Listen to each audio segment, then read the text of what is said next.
Hello and welcome back to my YouTube channel. This is Leslie and today we are making 4 different cards with one stamp set. Now this stamp and die set comes from Pretty Pink Posh and I just love all the little details in the boo. You got ghosts, you got pumpkins, you got bats, and then of course you have the coordinated die. Now when I buy a stamp set that I want to make like multiple different card ideas, I do sketch it all down in my little sketchbook, and so I just colored in those little creatures. We're going to do 4 different cards. That first one is kind of the more generic coloring of the Halloween. The second one will be some embossing with white. We're going to emboss the whole stamp, and then we did some teal and pink and the purple for the third, and then this one that I'm going to start with where we just did all purples and like one pink. So we're going to start with some ink blending. I am using Simon Says Stamp's Positively Saturated ink in the guava, the lilac, and amethyst and orchid. There we go. And I'm going to start with the pink. Now I am using new brushes in this video as well, and I am going to speed up all the ink blending because it takes me forever to ink blend, and with these new brushes it was not kind to me. So these are the flatter heads for these brushes, and I've never used them before, and I would not recommend them to a new blender. I am not fantastic at blending, so I am by no means an expert, and so these were a struggle for me. They're very unforgiving, but thankfully the ink that I'm using, that Positively Saturated ink from Simon Says Stamp, is a very forgiving stamp, or forgiving ink. And so even though it looks really like harsh edged and everything, it did end up drying much nicer. So we did get a good decent blend in the end there, but it was a bit of a struggle. So I am also going to blend on the card base for the inside of the boo of those letters. I'm just going to kind of do the same with the guava and then the lilac, just to kind of make a good blend, just so it's not white in between the letters. And then I'm going to add a little bit more to everything.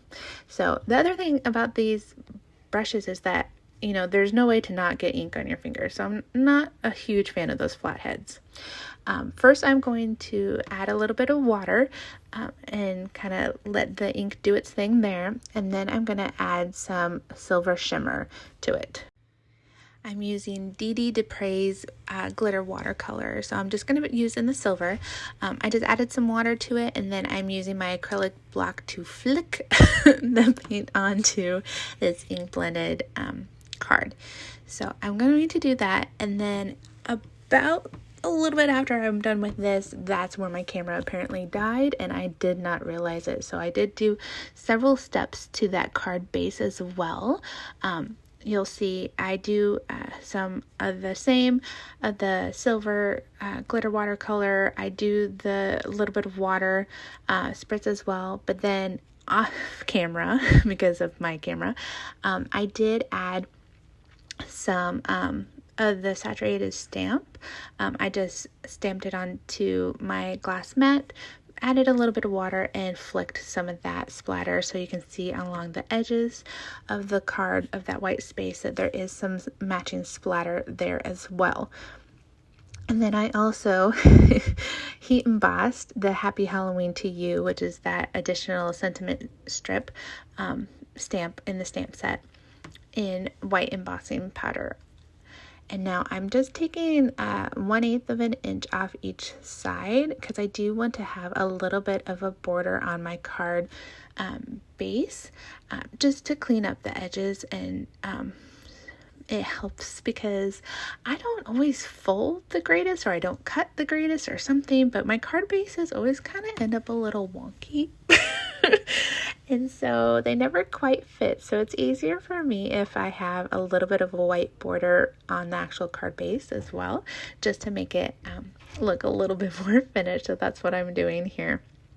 And then I'm going to take some of my sticky tape and add it to that card front, or card front, card base, card middle.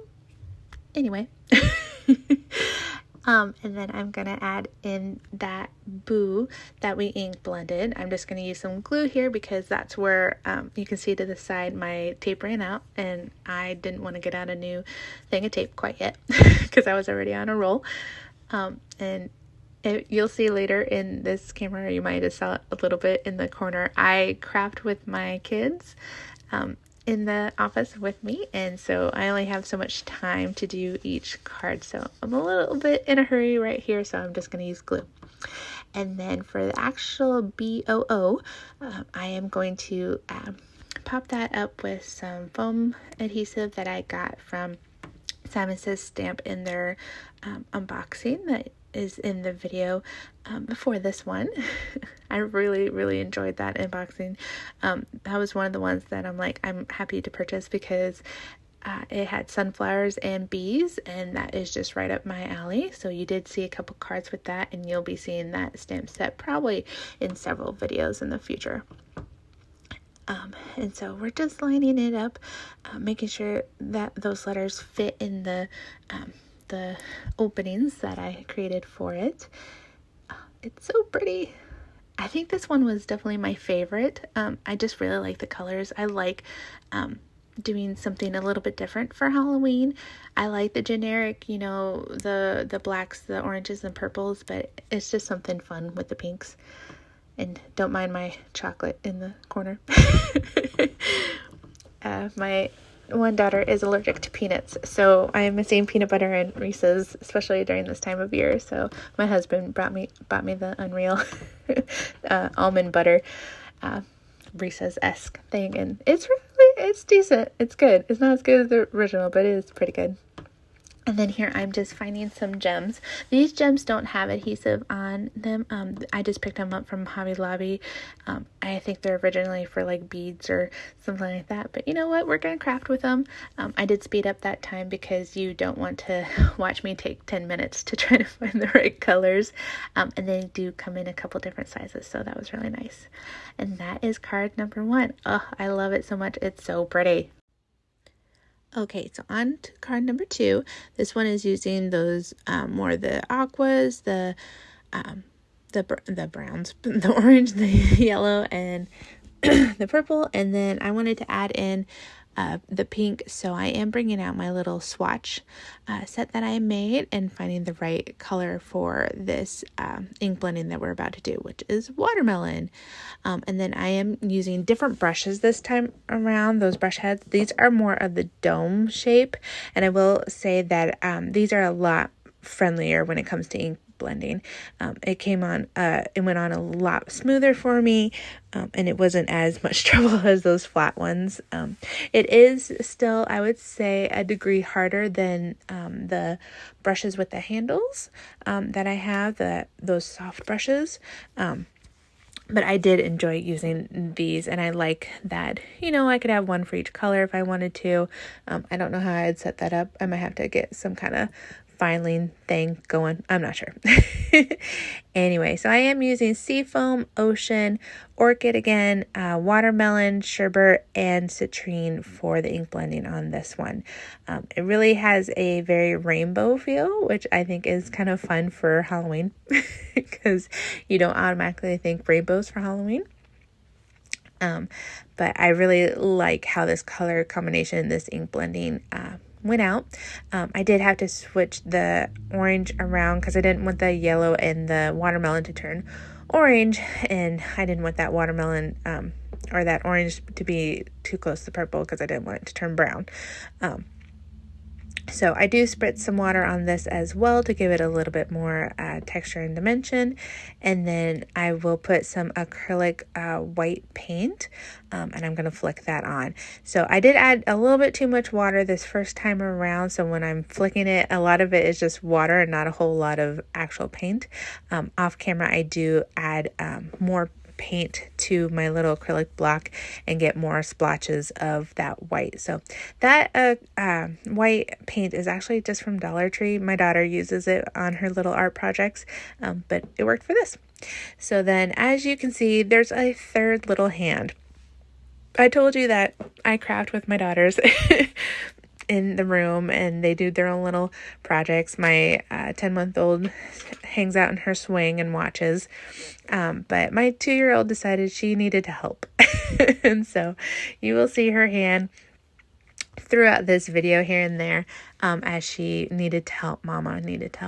So here we're just figuring out how we want the extra little stamps to go. The idea is to kind of make a border of white embossed stamped images to go around this boo. So I'm just lining it up here, making sure that it goes around. We did have some struggles with this. The first round goes beautifully. The second round, not as much. And you'll see that here in a minute or two.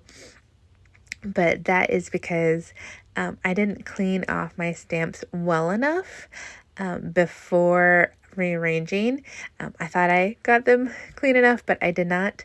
And so the Versamark ink is still a little bit on the stamp. So when I go to arrange and it touches the paper, it leaves some residue that I didn't realize. And so when I go to stamp and put the embossing powder on it, embossing powder kind of stuck everywhere. So you'll see that I do use a little fine-tipped paintbrush to get some of that powder off, because I don't like starting over completely, and I didn't want to completely take off all the powder and start over with the second round. So you'll see that in a bit.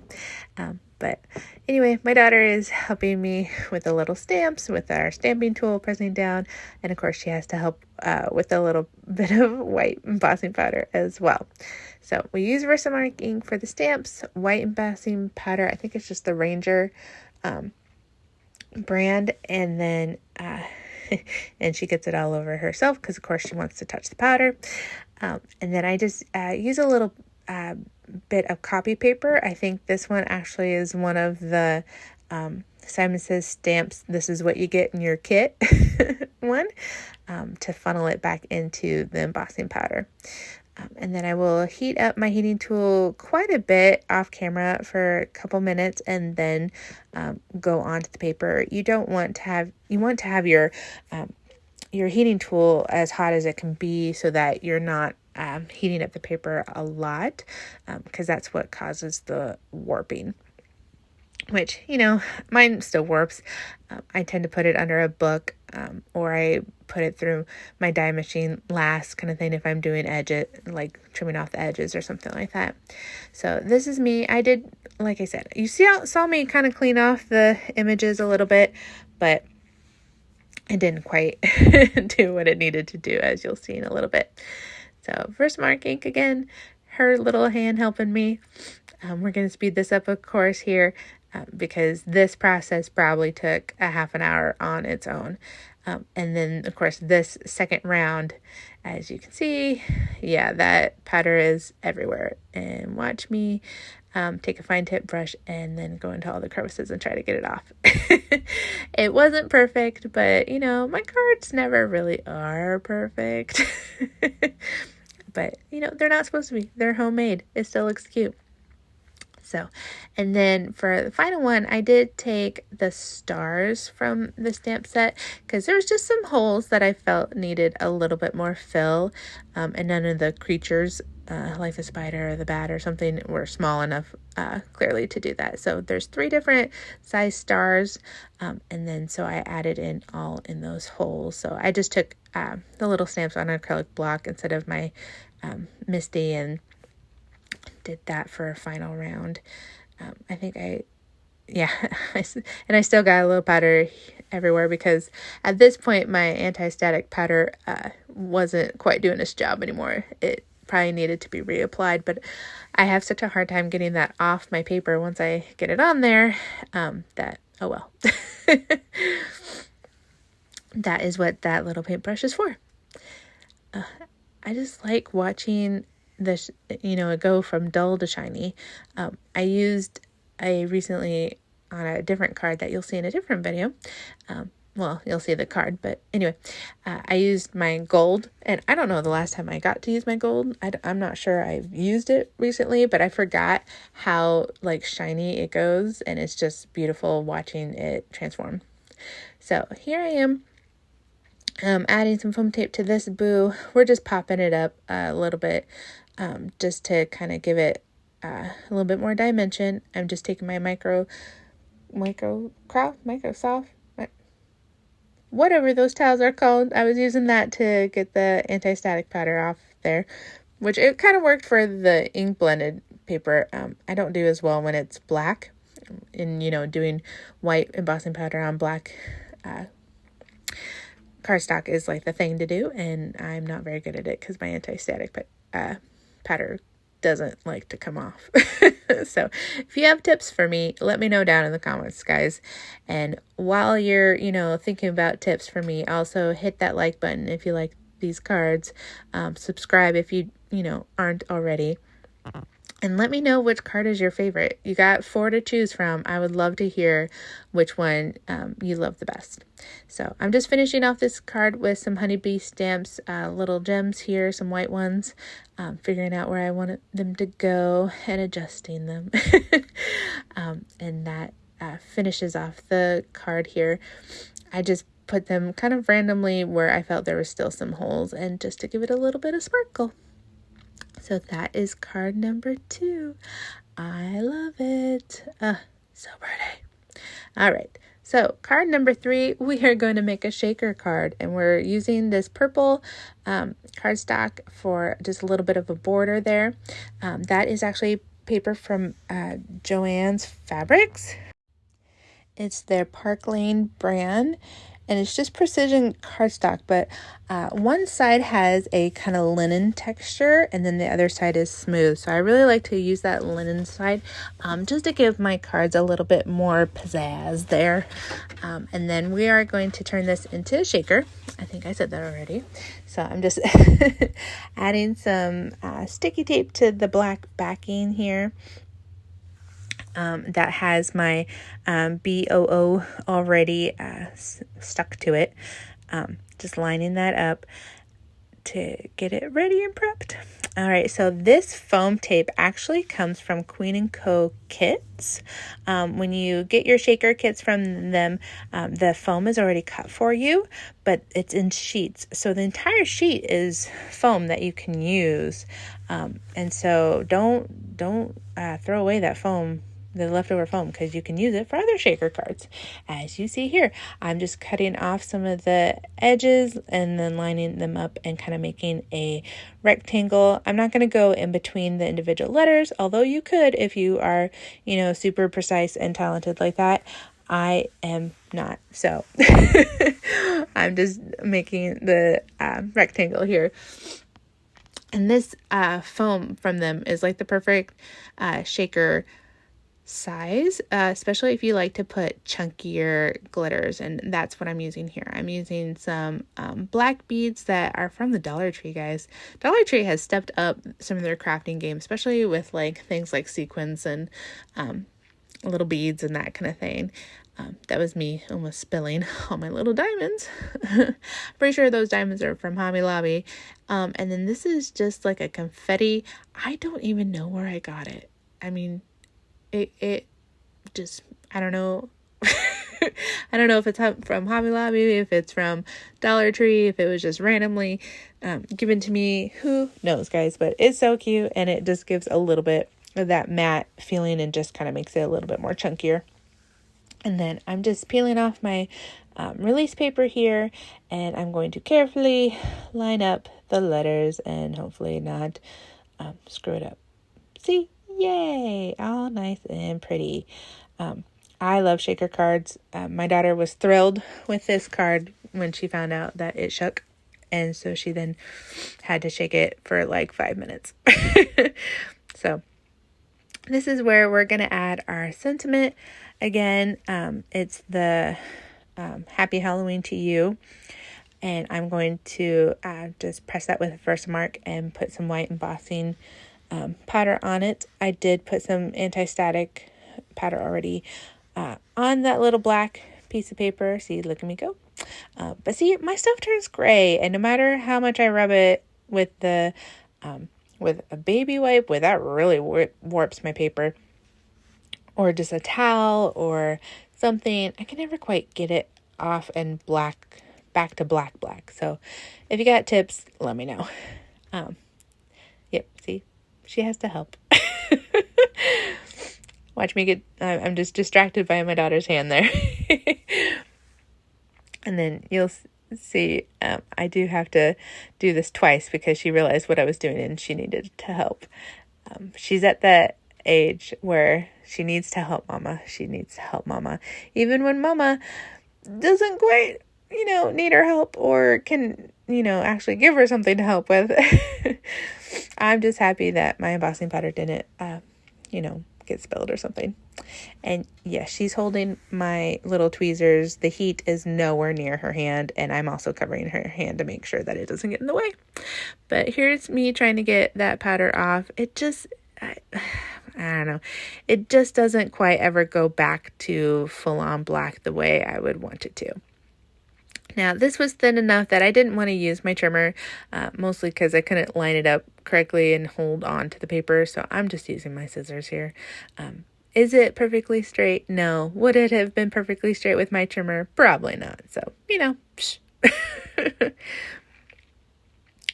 I'm just getting those edges, really wanting to make it as close as I could get it, which still giving a good, nice border. And then I'm going to pop some foam tape on the back. This card has a lot of dimension. This is one of those that you don't mail. Because not only do I have the foam tape for the shaker, but then I put foam tape on the sentiment as well. So this card ends up really thick. So this is probably going to be one I hand to someone. I'm just putting a little bit of liquid glue on that foam tape just to give me some wiggle time room. I learned this from watching Kathy Ziske. Kathy Ziske? I think that's how you say it. Sorry if that's not. But that's how she does her foam tape all the time. And it's brilliant because, it just gives you just a little bit of room to make sure you got it lined up, lovely. And then I am going to add some more gems from Honeybee Stamps. These are in orange this time. I'm not really sure if you can see that super well in the video. You can kind of see it. But I am trying to bring out a little more of that dark orange that you see on the BOO, the boo. And I never know where to put the little shiny emblems here, the embellishments. I tend to put it down and then rearrange and woo. And here's my daughter shaking the card. She loves this card. She might be the one I give it to, honestly, but then she tries to pull it apart and that'll be a mess. So that's the third card. We are on to our last and final card. This one is going to have a whole lot of embossing. So I am putting anti-static powder on the entire thing because we are going to use that embossing powder for the BOO and the Happy Halloween to You, which I'm not the best at this, and yet this still comes out pretty, so I still love it. Does my black paper get all the way back to black? Not really. Good enough for me. I think I used the baby wipe method on this one, and so I had to make sure it's got flat. I am taking one of the Ranger, what's it called? The Ranger Distress embossing pen. There we go. In Bullet. Just to kind of dot some eyeballs. Some of the eyes on my ghosts and bats don't come through perfectly perfect, and that's probably me stamping. But I did notice that on when I was stamping in black that I did need to fix a couple of those with my black pen. So this is me fixing it with the embossing pen. So doesn't that come out so pretty? I still had to fix a few little spaces with my little paintbrush there, just to clean it up a little bit, because the embossing powder did kind of leave a few little specks here and there. But I don't think I own a card where I embossed and didn't have specks of white somewhere or something. But I just like how watching this show up. It's kind of hard to see on screen here. I'm still learning my angles. Filming this on my phone is a struggle sometimes. Do I zoom in? Do I zoom out? What do you guys want to see? I would love to know your opinions. Do you want to hear me babble? Would you rather just listen to music and watch me make cards? Let me know down in comments. I'm making you guys comment a lot tonight. Also, if you've actually survived this long in this video, let me know by putting a little pumpkin emoji down in the comments, just so I know, who stays with me, who listens to me babble, who wants to know more about me. I'm just saying, if you got questions, let me know. I like talking. All right, and then I am going to stamp a few little creatures here with my Memento black, tuxedo black ink here. And then I'm going to die cut these out. I just wanted to add a little bit more to this card, and I thought kind of doing the opposite of what the base is would look kind of neat. So I decided to use the little ghost, the little bat, and the little spider. And I did have to press those a couple times. It was mostly the spider that I couldn't quite get fully inked well. That was probably me not prepping it good enough. And then I'm going to take the coordinating dies and get them cut out. I love my Platinum 6. I got the limited edition aqua one. It has flowers. It's in my color. That is my color, guys. If you haven't noticed, that minty turquoise, I can't even say it, color is my color. So you should see my kitchen. So we're putting some of my little adhesive tape on the back, and we're going to put the card front onto the card base, keeping probably about 1/8 of an inch of that white border around that black. And then I'm going to line up all the creatures. That took way longer than the video shows. Just figuring out where I wanted everything. I like how the little spider kind of almost looks like a little bow on top of the O. And then I also wanted to frame the Happy Halloween to you, so, your eye is drawn down to it. I don't know if I needed some more creatures, but, threes are good. I just love how the little spider looks like a bow, guys. It's so cute. And then, of course, I'm finishing off with honeybee stamps, little gems, putting some white ones all over the place, and then figuring out where I actually want them and rearranging. And, yep, this is my process, me figuring it out. That is the final card. All right, that was number 4. Oh, it's so pretty. Okay, so these are the 4 cards that I made using the stamp set. They could not be even close to each other. I mean, those are 4 completely different looking cards. So depending on if you're going for cute and spooky, rainbow Halloween, I don't know, you're gonna go traditional colors, make it a shaker, or just some black and white funness, guys. Let me know which one is your favorite down in the comments. I will see you next time, hopefully, in a video that hopefully won't be as long and all about my voice. But you got some stuff coming on. We got some unboxings coming up, guys, and just all kinds of fun stuff as we get into Halloween. This is Halloween. All right, I will see you next time. Have a great day. Like, subscribe. Thanks for watching. Bye.